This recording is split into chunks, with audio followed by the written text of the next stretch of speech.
آنکھوں پہ پردہ پڑا ہوا ہے، اب یہ طے کر لیا اسے پالنا ہے، کچھ عورتوں کو لے کر آئے، حضرت موسیٰ ان کے قریب نہیں ہوئے۔ یہاں میں ایک گریز لینا چاہتا ہوں، میں نے کل بھی اپنی قوم کو معتدل بنانے کے لیے اور اپنی قوم کے بعض افراد کو جذباتیت سے ذرا ٹھنڈک کی طرف لانے کے لیے ایک پیغام دیا تھا، اور آج بھی ایک پیغام دے رہا ہوں۔ ایک بڑی تعداد ہے جو مدینہ منورہ میں جب حج اور عمرے کے لیے جاتی ہے تو پاکستان کی ایک بڑی تعداد حضرت حلیمہ کی قبر پہ سلام کرنے نہیں جاتی۔ کیوں نہیں جا رہی؟ حضرت حلیمہ کا دودھ کہاں پیا سرکار نے؟ عزیزان گرامی نہیں، حلیمہ سعدیہ کا احسان ہے خاندان سے محبت کر کے ہم پر۔ حلیمہ سعدیہ کی زیارت نامہ مفاتیح الجنان میں موجود ہے۔ حلیمہ سعدیہ جنہوں نے نبی مکرم کو گود میں اٹھایا، ان کا زیارت نامہ ائمہ نے پڑھا ہے۔ یہ جاہلانہ باتیں ہیں، جیسے کل ایک بات کی طرف میں نے اشارہ کیا تھا، ظہور اور ولادت کا مسئلہ۔ ٹھنڈا پڑیں، آپس میں نہیں لڑیں ان مسئلوں پر، آپس میں لڑائیاں نہیں ہونی چاہیے۔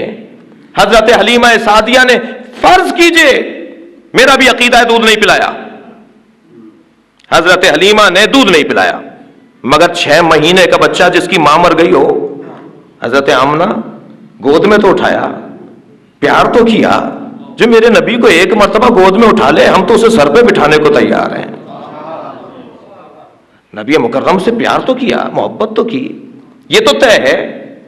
نہیں، انہوں نے نہیں کیا، پھر کس نے کیا بتائیے؟ آپ بتا دیجیے۔ 6 مہینے کا چھوڑ کے گئی ہیں حضرت آمنہ، 6 مہینے کے ہیں سرکار دو جہاں۔ حضرت حلیمہ سعدیہ نے گود میں نہیں اٹھایا، کپڑے نہیں بدلائے، پیار نہیں کیا، پانی نہیں پلایا، غذا نہیں کھلائی، تو کس نے کھلائی وہ بتا دیجیے؟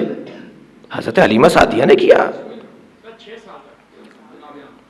نہیں، 6 مہینے بھائی، 6 مہینے جی، 6 مہینے۔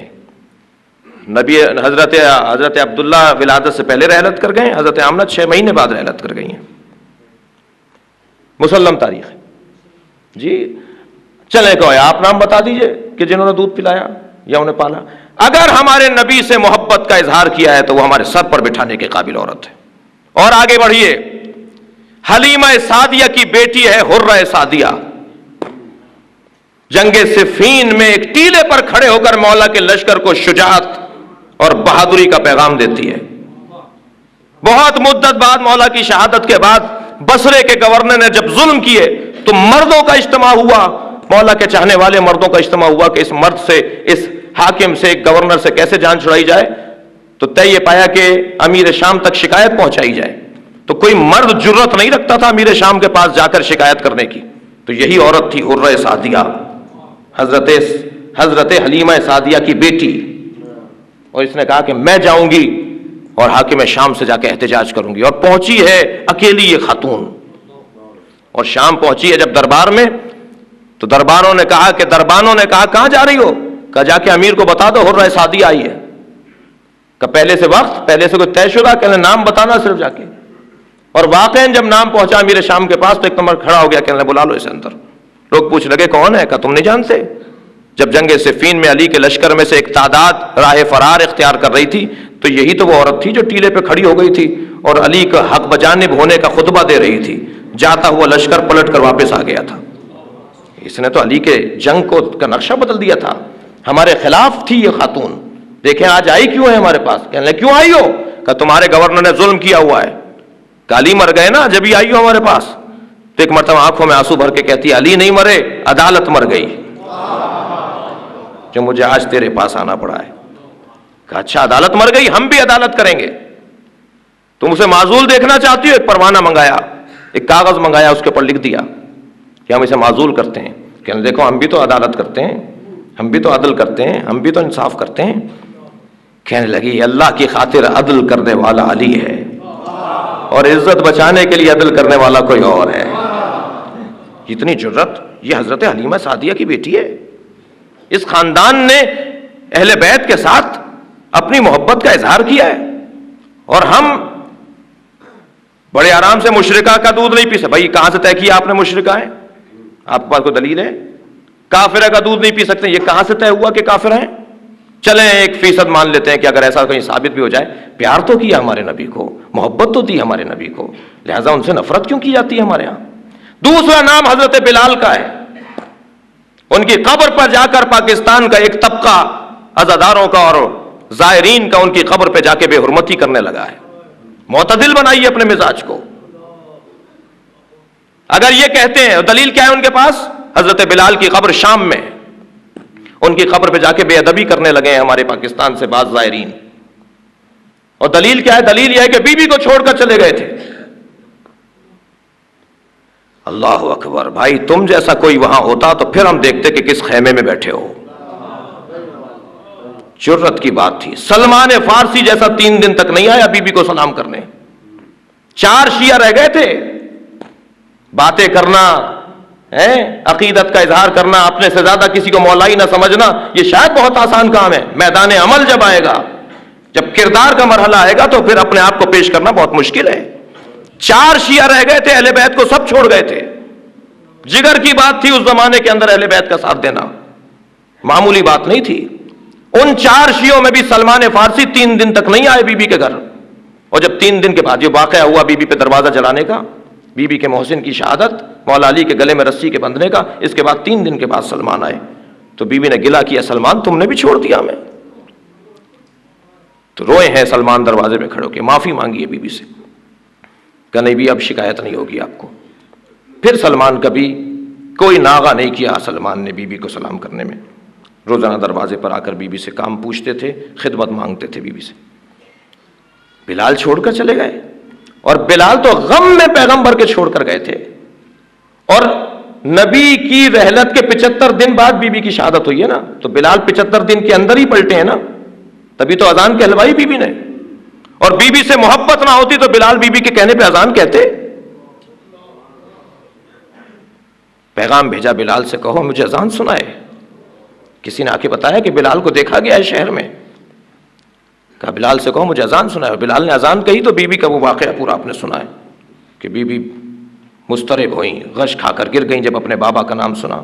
یہ بلال کی محبت نہیں تھی بی بی سے. بی بی سے اس زمانے میں اذان کہنا, ایسے دور کے اندر حکومت کی مسجد میں جا کر, بھائی حکومت بھی وہی تھی, مسجد بھی وہی تھا, دربار بھی وہی تھا, مسجد بھی وہی تھی, وہاں کھڑے ہو کر بی بی کی فرمائش پر اذان کہنا یہ جرت کی بات نہیں ہے. لہذا معتدل بنائیے اپنے لوگوں کو, سمجھائیے ان بچوں کو, جوانوں کو, لوگوں کو. یہ اچھا انداز نہیں ہے. ادھر حضرت ام موسیٰ کو بلا لیا اور بچے کو گود میں لے لیا, اور بچے نے دودھ پی لیا. حضرت موسیٰ نے پلٹا دیا نا اللہ نے, ہم پلٹائیں گے تمہارے بچے کو تمہاری گود میں. اور حضرت ام موسیٰ کی گود میں آ گئے حضرت موسیٰ. اور وہاں ایک بہن کا کردار بھی, اس لیے کہ کیسے گئی ہیں یہ دربار میں. ایک بہن دروازے پہ کھڑی ہو گئی, ام کلثوم نام ہے حضرت موسیٰ کی بہن کا. جا کے کہتی ہیں مجھے معلوم ہے ایک عورت ہے اس شہر کے اندر جو دودھ پلا سکتی ہے, کہنے لے آؤ اسے. بہن کا کردار, گویا اس زمانے میں حضرت موسیٰ کی بہن دربار میں جا رہی ہیں, تو اس زمانے میں حسین ابن علی کی بہن دربار میں جا رہی ہیں. بڑی مماثلت ہے دونوں میں. السلام علیکہ یا وارثہ عیسیٰ روح اللہ. سلام ہو روح خدا عیسیٰ کے وارث حسین ابن علی پر. تھک تو نہیں رہے آپ لوگ؟ سلام ہو حضرت عیسیٰ کے وارث حسین ابن علی پر. یہاں بھی بڑی مماثلت ہے. حضرت عیسیٰ کے پاس 2 چیزیں ہیں, ایک دم عیسیٰ ہے جی, اور ایک احساس عیسیٰ ہے. دم عیسیٰ اور ہے, احساس عیسیٰ اور ہے. کلما احس عیسیٰ منہم الکفر, حضرت عیسیٰ کو جب یہ احساس ہونے لگا کہ اب کفر جگہ بنا رہا ہے, تو حضرت عیسیٰ نے پوچھا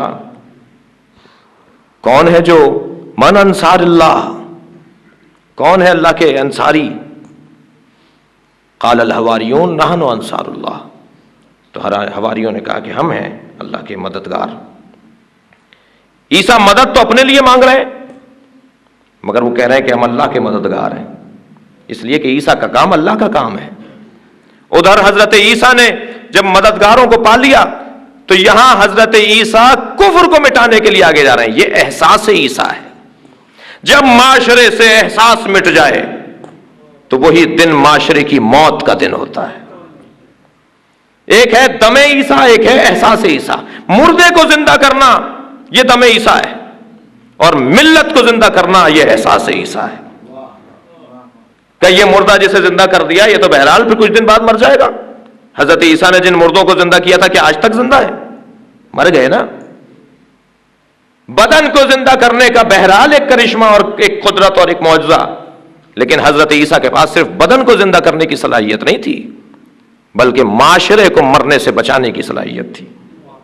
کہ جب حضرت عیسیٰ نے محسوس کیا کہ اب کفر آ رہا ہے، اس لیے کہ کفر یعنی معاشرے کی موت، معاشرہ جب مردہ ہو جائے تو اسے کفر کہا جاتا ہے، تو حضرت عیسیٰ نے مددگار مانگے.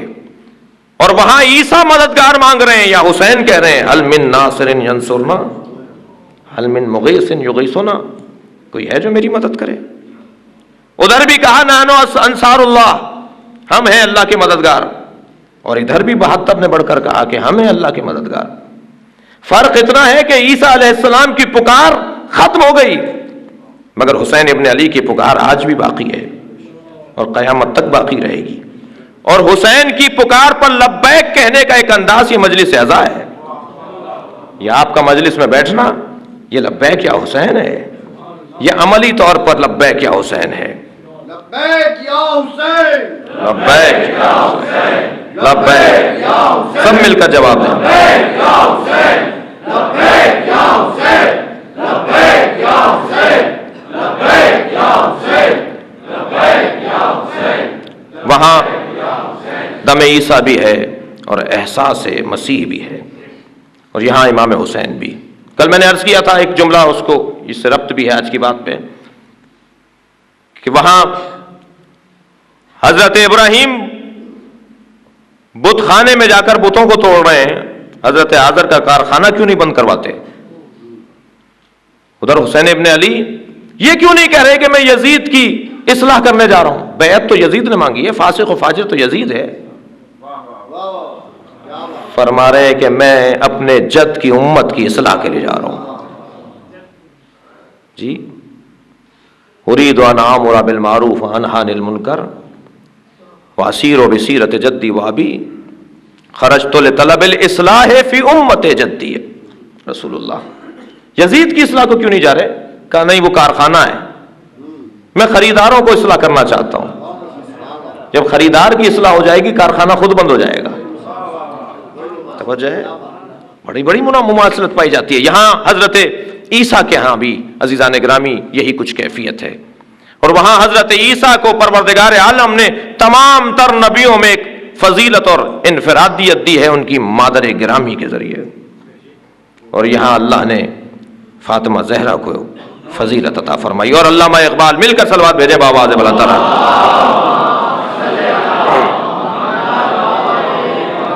جب جناب فاطمہ زہرا کو یاد کرتے ہیں تو اسی مماثلت سے اور اسی نسبت سے یاد کرتے ہیں.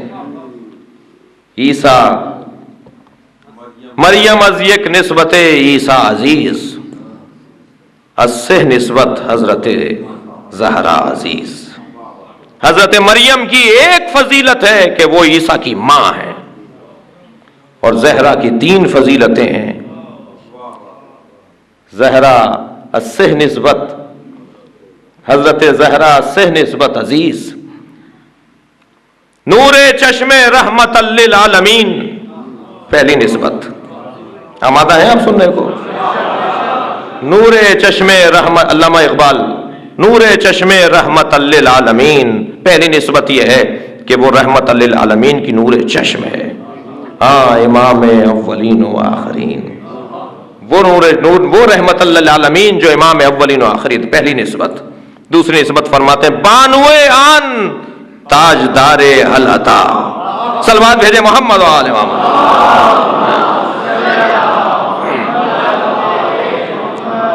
حضرت زہرا کی دوسری نسبت بیان کر رہے ہیں علامہ اقبال لاہوری.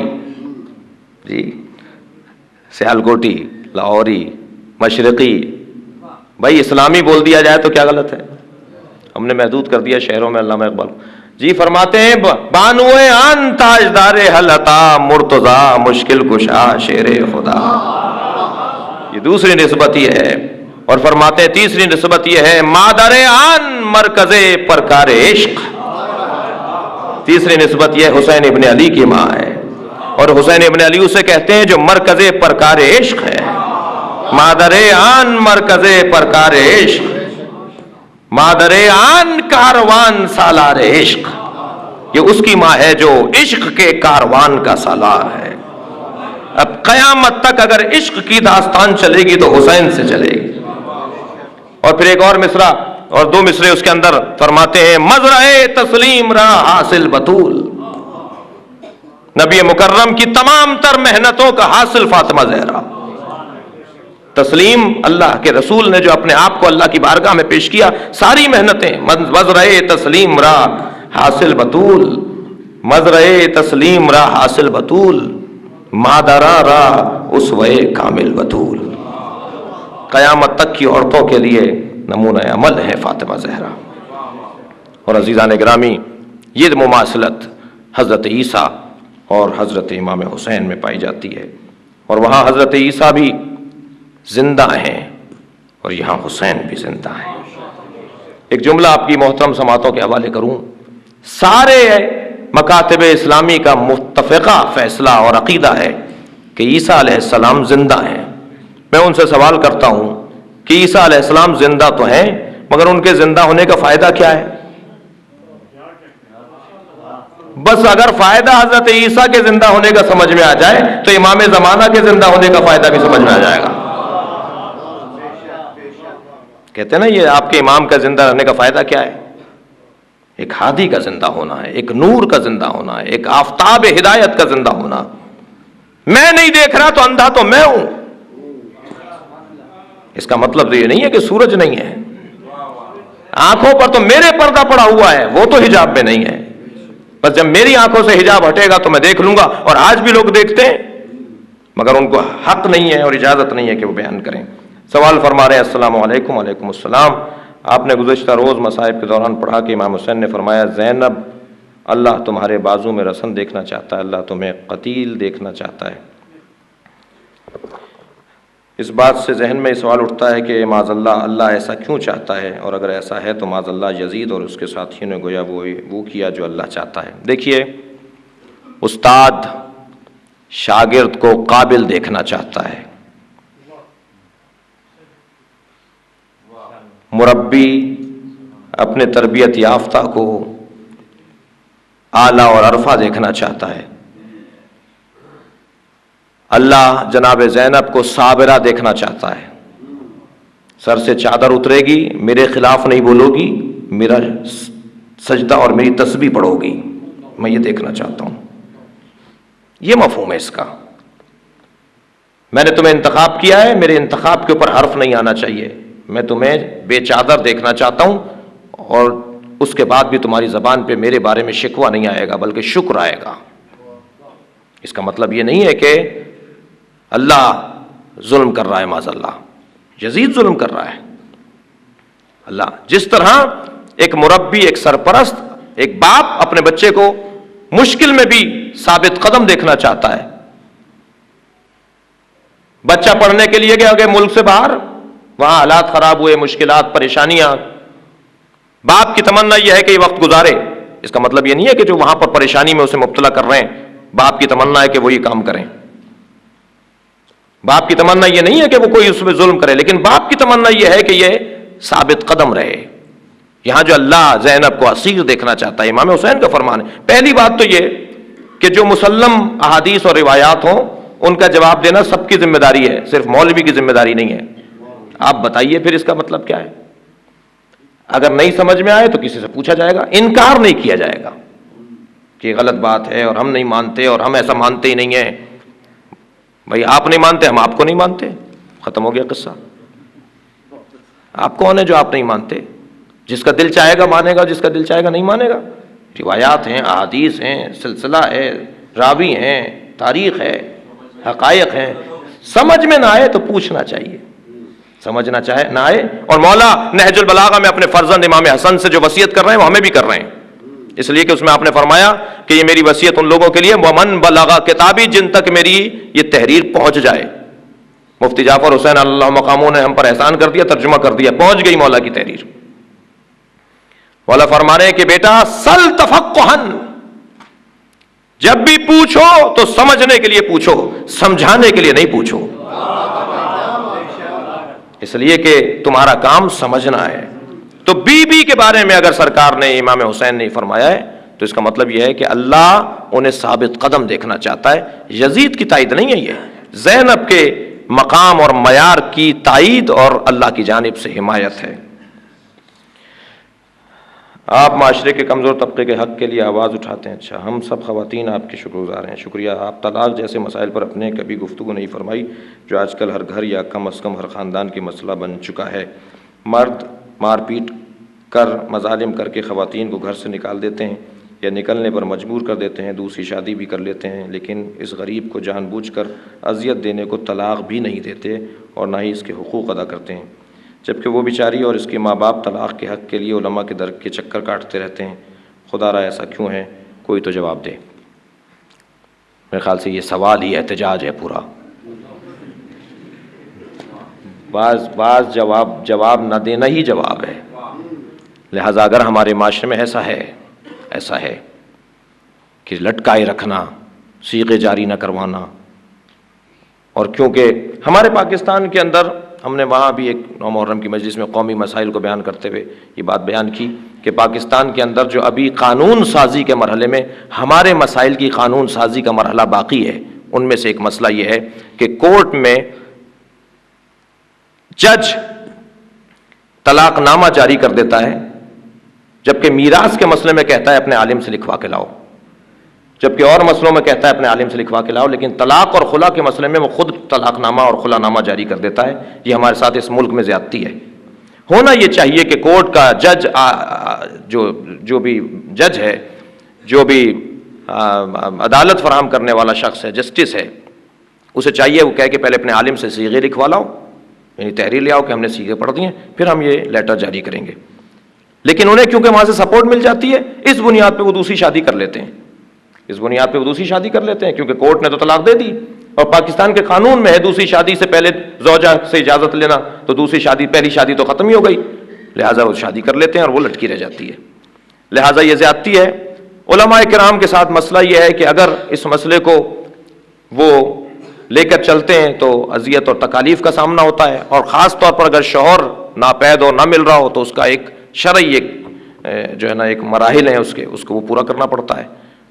مرجع کے پاس بھیجنا پڑتا ہے، حاکم شرع کے پاس تحریر بھیجنی پڑتی ہے، وہاں سے اجازت آئے گی تو صیغے جاری کریں گے۔ معلوم ہوا 2-3 سال تک وہ خاتون وہ لٹک کے رہ گئی۔ لہٰذا اللہ کو جواب دینا ہے، یہ سوچ کر انسان اس مسئلے کو، اگر کسی کے گھر میں، عزیزوں میں، جاننے والوں میں، دوستوں میں یہ مشکل ہے تو اسے نصیحت کی جائے کہ ایسا نہ کرو۔ ہم انتہائی عقیدت سے ہر مجلس اعزاء میں حاضر ہوتے ہیں، لیکن کئی جگہ مجلس سن کر کانوں کو انگلیاں لگا کر واپس آتے ہیں، کیونکہ ذاکر یا مولانا صرف غیر شائستہ زبان استعمال کرتے ہیں اور جذبات اور عقائد سے کھیلتے ہیں، اور آپ ہم سے پوچھیں گے پھر ایسی مجالس میں جاتے کیوں ہو، تو اکثر پتہ نہیں ہوتا کہ ذاکر کیا پڑھے گا۔ دوسرے محلے داری اور پڑوسی کا بھی دباؤ ہوتا ہے۔ تیسرے یہ کہ بہرحال مجلس حسین کے نام پر حاضری تو ضروری ہے، سمجھ میں نہیں آتا کہ کیا کیا جائے۔ دیکھیے، بہت اگر ایسا ہو تو ایک ٹائم سے جائیں کہ وہ مصائب کب شروع کرے گا، اس لیے کہ امام کے غم میں ایام اعزاء میں رونا تو ہے۔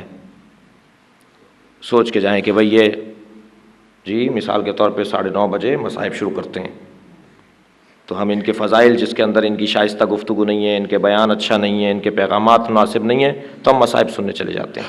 مصائب کے وقت میں آ کے بیٹھ جائیں، اگر خدا نخواستہ ایسا ہو رہا ہو۔ اگر مصائب کے باب میں بھی وہ غیر ذمہ دارانہ کام انجام دے رہے ہیں تو الحمدللہ، اول تو میں یہ نہیں معلوم خواتین میں سے سوال ہے یا مردوں میں سے، جہاں سے بھی یہ سوال ہے، پہلے تو میں آپ سے عرض کروں کہ اب الحمدللہ بہت ماحول بہتر ہے۔ آپ کے شہر کے اندر، پاکستان بھر میں ہر شہر کے اندر اگر 10 مجلسیں ہو رہی ہیں تو 2 مجلسیں کم سے کم، اول تو 50% کا فرق آ چکا ہے۔ اب ذمہ دار لوگ پڑھنے والے بیٹھے ہوتے ہیں، کم سے کم 50%۔ لہٰذا آپ وہاں جائیے جہاں ذمہ دار لوگ بیٹھے ہوئے ہیں، کہیں سے پڑھ کر آ کے پڑھنے والے بیٹھے ہوئے ہیں، آپ وہاں چلے جائیے، چاہے تھوڑی دیر کے لیے آپ کو مزہ نہ آ رہا ہو، اور ان کا بیان بہرحال، کیونکہ ہر خطیب جی ہاں ہر آدمی وہ کیونکہ خطیب نہیں ہوتا، ہر عالم، تو بعض اوقات لگتا ہے کہ بھئی ان کے بیان میں وہ رسائی نہیں ہے، تو بہرحال پیغام وہاں کم سے کم ملتا ہے۔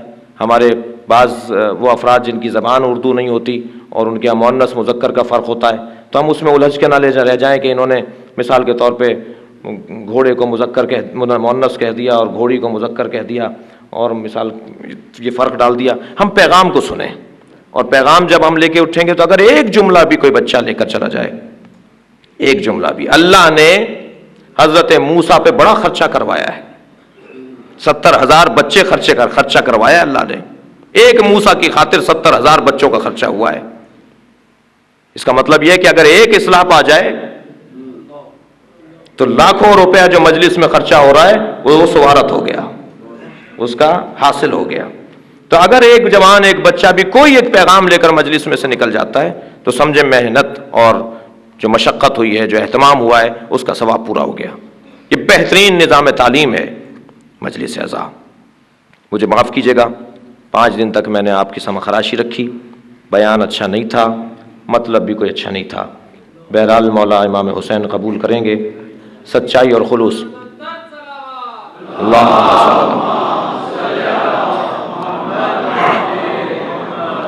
سچائی اور خلوص الحمدللہ آپ کے ہاں بھی کوٹ کوٹ کے بھری ہوئی ہے، اور میں بھی کوشش کرتا ہوں کہ بیٹھنے سے پہلے قربتاً اللہ بولوں، اور جنہیں راضی کرنا ہے ان کو دیکھیں کہ وہ راضی ہو جائیں ہم سے کسی طرح۔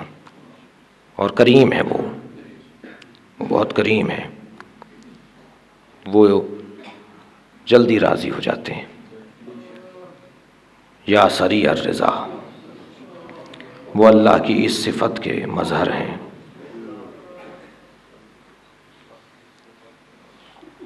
اے جلدی راضی ہو جانے والے، چلیں آج کی مجلس میں امام حسین کی بارگاہ میں چلیں۔ ہر روز کی طرح مولا، اگر میری گناہوں اور میری کوتاہیاں اور میری کوتاہیوں اور میرے گناہوں کا آپ کو کے پاس پیغام پہنچا اور آپ میرے اس عمل سے ناراض ہیں، تو آج آپ کو میں زینب کا واسطہ دیتا ہوں، اس بی بی کا جسے شام کے شہر میں داخل کیا جا رہا ہے۔ مولا مجھے توفیق ہے، توبہ عطا فرمائیں۔ میں آج آپ کی بارگاہ میں آپ کی مجلس کے اندر بیٹھ کر اپنے گناہوں کی توبہ بھی کر رہا ہوں، مگر میرے پاس کچھ نہیں ہے سوائے جناب زینب کی مصیبت کے بیان کے۔ عزادارو، سلام ہو اس بی بی پر جس کے ہاتھ بندھے ہوئے تھے، جس کے بچوں کے سر نو کے نیزہ کی انیوں پر جمع تھے، جس کے بھائی کے سر کو نیزے کی انی پر اٹھایا ہوا تھا۔ امام سجاد سے کسی نے مدینے میں پوچھا، مولا سب سے زیادہ مصیبتیں کہاں آئیں؟ فرمان لگے الشام، الشام، الشام، سب سے زیادہ مصیبت ہم پر شام میں آئی ہے۔ پوچھنے والے نے پوچھا، مولا ان مصیبتوں کا تذکرہ فرمائیں۔ فرمانے لگے کہ جب ہم دروازے شام پر پہنچے، شہر کے دروازے پر پہنچے، سنیں گے عزادارو، 3 دن تک ہمیں روکے رکھا۔ دروازہ شام پر شہر کے باہر بیویوں کو، بچوں کو، اسیروں کو 3 دن تک روکے رکھا۔ ایک مرحلہ تو ایسا آیا کہ چھوٹے چھوٹے بچے، میری بہن سکینہ جب مضطرب ہوئی تو میں نے بیڑیاں ہتکڑیاں سنبھال کر شمر سے پوچھا، ہمیں کب لے کر جاؤ گے؟ تو کہنے لگا ابھی شہر سجایا جا رہا ہے۔ اجرکم اللہ، خدا کسی غم میں نہ رلائے سوائے غم اہل بیت میں۔ امام فرماتے ہیں کہ ہمیں 3 دن کے بعد جب شہر میں داخل کیا گیا تو ہمیں بازاروں سے اور کوچوں سے گزارا جانے لگا۔ جب ہمیں شہر میں داخل کیا گیا تو فجر کا وقت تھا، اور جب ہم دربار یزید میں پہنچے تو مغرب کا وقت تھا۔ سارے دن ہمیں کوفے کے بازار اور کوفے کے رستوں میں رکھا گیا، اور اس سارے دن میں کسی نے پانی نہیں پوچھا، کسی نے غذا نہیں پوچھی، اور اس کیفیت میں ہم شام کے بازار سے گزر رہے تھے، شام کی گلیوں سے گزر رہے تھے۔ امام فرمانے لگے شام میں 7 ایسی مصیبتیں آئی ہیں جنہیں میں بھلا نہیں پاتا۔ فرمایا سب سے پہلی مصیبت یہی کہ ہمیں کھڑا کر دیا گیا، میں بھول نہیں پاتا کہ ہم 3 دن تک دروازے پر کھڑے رہے۔ فرماتے دوسری بڑی مصیبت یہ تھی کہ ہمیں شام کے بازار میں ایسے کھینچا جا رہا تھا جیسے غلاموں کو کھینچا جاتا ہے۔ فرماتے تیسری بڑی مصیبت یہ تھی کہ چھتوں سے انگارے اور پتھر پھینکے جا رہے تھے عزاداروں کوفے کے بازار میں، اور شام کے بازار میں ایک فرق ہے، کوفے میں چھتوں سے کھجوریں پھینکی جا رہی تھی اور شام میں چھتوں سے پتھر اور انگارے پھینکے جا رہے تھے۔ امام سجاد فرماتے ہیں، اے رونے والے، اے سننے والے، جب ایک چھت سے انگارے پھینکے گئے تو ایک انگارہ میرے سر پر آ کر رک گیا، میں پکارتا رہا، میرا سر جل رہا ہے، مگر کسی نے میرے سر سے انگارہ نہیں ہٹایا۔ اجرکم اللہ، آپ کی آوازیں بلند ہو رہی ہیں، تکلف کر کے نہیں رویا زیادہ رو۔ جب مجلس میں آوازیں بلند ہوتی ہیں، امام جعفر صادق دعا دیتے ہیں، یا اللہ ان آوازوں پر رحمت نازل فرما جو میرے جد حسین ابن علی پر گریہ کر رہے ہیں۔ امام محمد باقر دعا دیتے ہیں، امام رضا دعا دیتے ہیں رونے والوں کو۔ امام فرماتے ہیں میرے سر پر ایک انگارہ آ کر گرا، میرا سر جلتا رہا مگر میرے سر سے کسی نے انگارہ نہیں ہٹایا۔ امام فرماتے ہیں چوتھی مصیبت ہمارے لیے یہ تھی، امام فرماتے ہیں ہمیں ایسی جگہ کھڑا کیا گیا جہاں غلاموں کو بیچنے کے لیے کھڑا کیا جاتا ہے۔ روایت یہاں مکمل نہیں ہوئی، امام فرمانے لگے ایک شخص نے میری بہن سکینہ کی طرف اشارہ کیا، سکینہ مجھ سے آ کر لپٹ گئی، بھیا یہ نہیں سوچا تھا کہ ہمیں کنیزی میں بھی مانگا جائے گا۔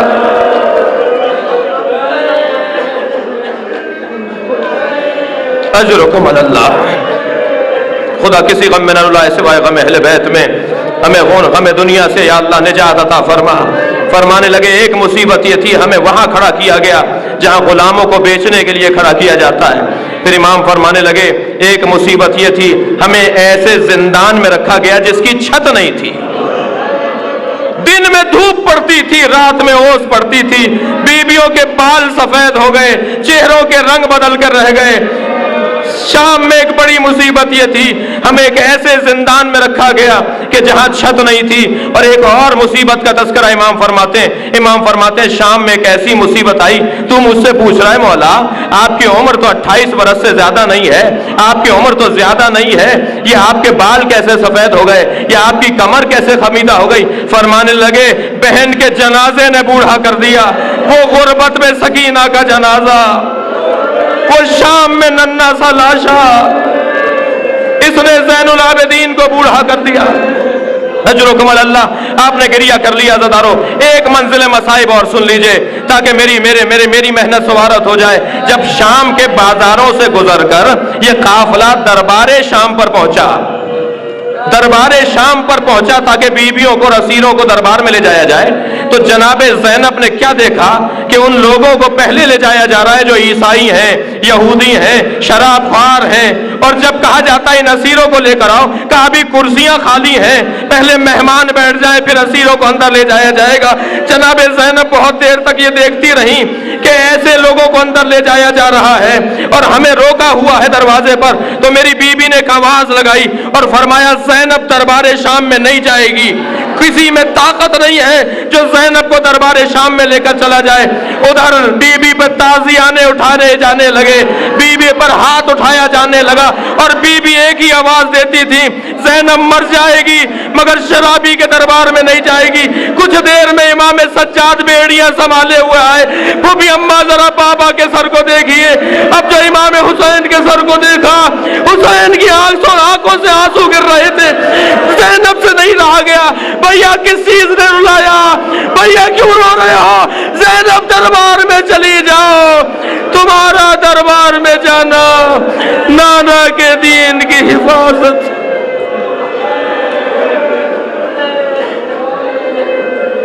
اللہ لعنت اللہ علی قوم الظالمین فسيعلم الذین ظلموا أي منقلب۔ یا اللہ ہماری اس عبادت کو قبول فرما، ان آوازوں پر رحمت نازل فرما، ان رونے والوں کی توفیقات میں اضافہ فرما، ہمارا انجام بخیر فرما، ہم سے اس عزاداری کو قبول فرما، آئندہ آنے والے بھی ایام میں ہم سے قبول فرما، امام زمانہ کے ظہور میں تعجیل فرما، قلب مبارک حضرت کو ہم سے راضی فرما۔ ایک سورہ فاتحہ والدہ سجاد رضوی صاحب، والدین سلیم رضوی اور والد بیگم سلیم رضوی اور اس خاندان کے دیگر مرحومین کے لیے۔ بسم اللہ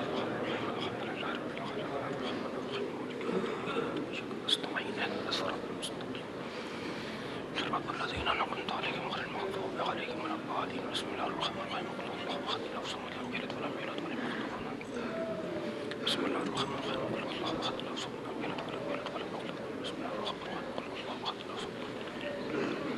ربنا آتنا فی الدنیا